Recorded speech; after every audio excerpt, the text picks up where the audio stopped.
That you think cash is the last resort. If it really makes sense to do away with cash, or mostly do away with it, then I think that's the direction we'll go. You know, every once in a while, a shift happens in the world that most people don't notice.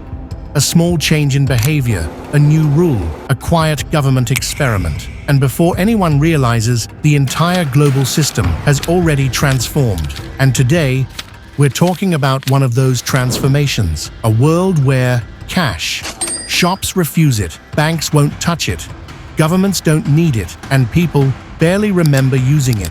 This isn't a prediction about the future. This is happening right now. Cash simply disappears. This is the story of 10 countries where cash is no longer king, and how each one reveals a different blueprint for our financial future. Some of these countries embrace this shift willingly, others had it forced upon them, but all of them show us one thing: the future of money will not be printed, it will be coded.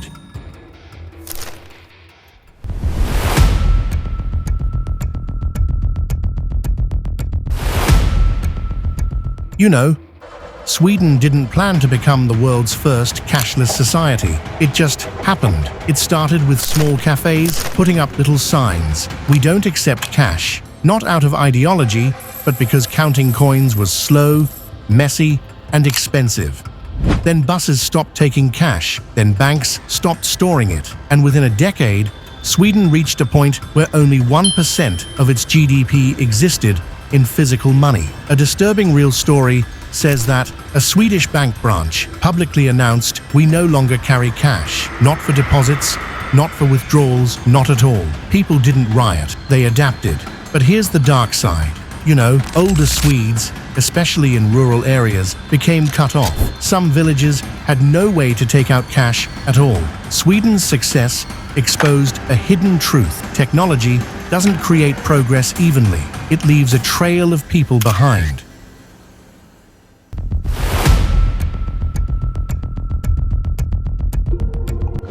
You know, China didn't transition into digital payments. It pole vaulted into them. Before 2010, China was heavily cash-based, but two apps, Alipay and WeChat Pay, changed everything.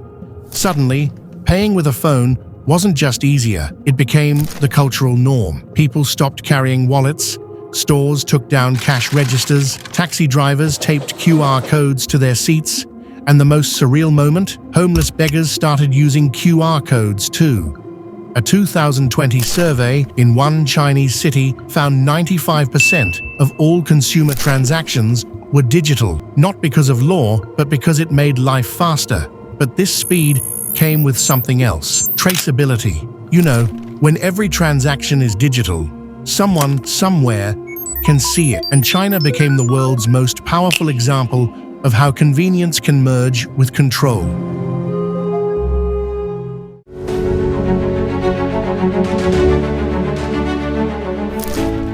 More than a month has passed since the Korean government kicked off a pilot project to make payments for purchases more convenient. South Korea didn't just embrace digital payments, they experimented on a national scale. We expect the project to alleviate the physical difficulties of coin usage and save the costs of managing pennies for companies. In 2017, the government launched the world's first No Coins project. Change stopped being handed out physically. Instead, it was digitally deposited into your transit card or bank account. Coins didn't gradually fade away, they were strategically removed. One day, a major Korean retailer revealed that eliminating coin handling saved them tens of millions of dollars. Suddenly, other businesses joined in, then banks, then entire cities. South Korea became a real-world test case for a question the world isn't ready to answer. If money becomes fully digital, can it ever truly be private again?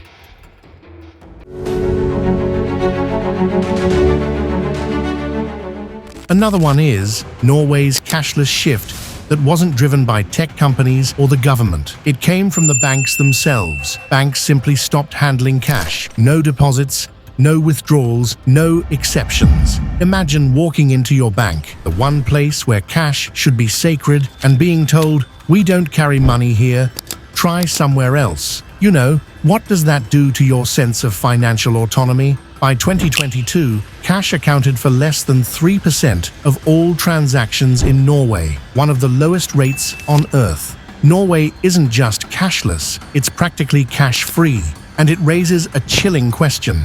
If the institutions that once protected your freedom to use money decide to remove that freedom, who do you complain to?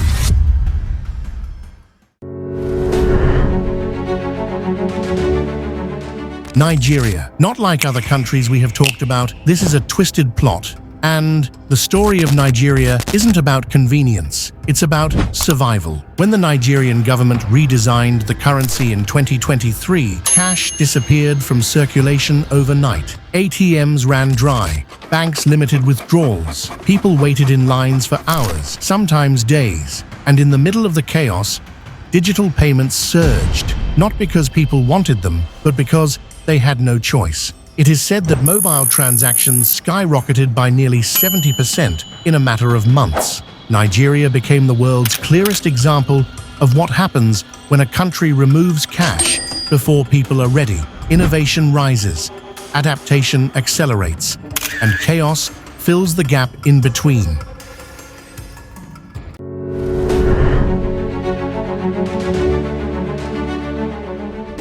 In the Netherlands, together with retailers, banks and retailers, have cooperated to drive out cash at the point of sale. The Netherlands has one of the most quiet transitions of all.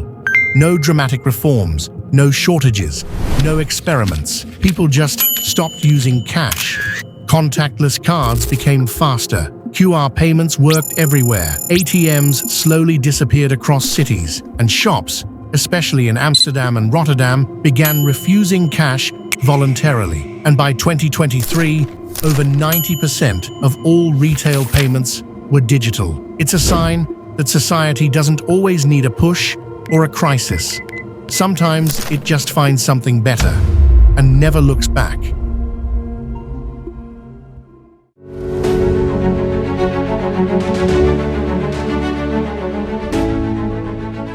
Did you know that Finland probably has the most functional cashless reality in Europe? Yes, you heard it right. This cuts across all sectors. And public transport, no cash. Restaurants, mostly no cash. Government offices, digital only. Hospitals, digital only. It's not authoritarian. It's not political. It's just efficient. One day, a Finnish businessman discovered that counting, storing, and securing cash cost them hundreds of euros per year, per location, for no benefit. Finland shows a version of the cashless world that's not dystopian, just practical.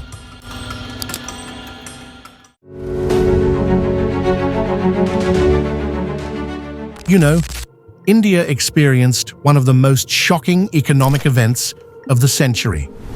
In 2016, the government declared that 86% of the country's cash, all high-value banknotes, would be invalid within hours. Panic erupted, ATMs ran dry, millions of people stood in endless lines to exchange their life savings. But in the chaos, something unexpected happened. Digital payments exploded. Apps like Paytm went from niche tools to national infrastructure almost overnight. And the most surprising part? Within a year, digital payment usage increased by over 100%. India proved that a country can force a digital revolution, but it also proved the cost of doing so.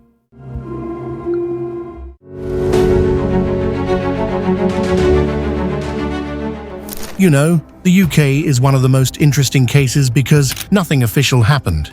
No government ban, no crisis, no big announcement. People simply stopped using cash. London's transport system banned cash top-ups years ago. Supermarkets pushed contactless cards. Banks closed hundreds of cash-handling branches. And today, cash use has fallen below 10%, the lowest in the country's modern history. It didn't disappear by force. It disappeared through indifference.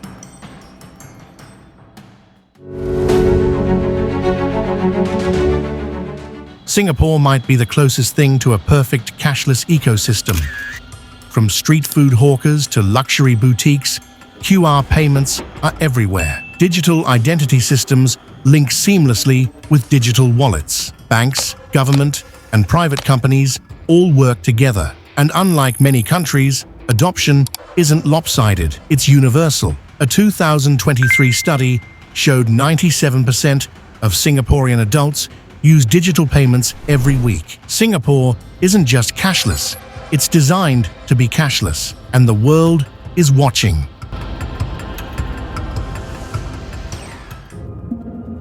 The silent revolution. You know, most of us grew up thinking cash will always exist. That money is something you can hold, something physical, something real. But these countries show us a future where that assumption is already outdated.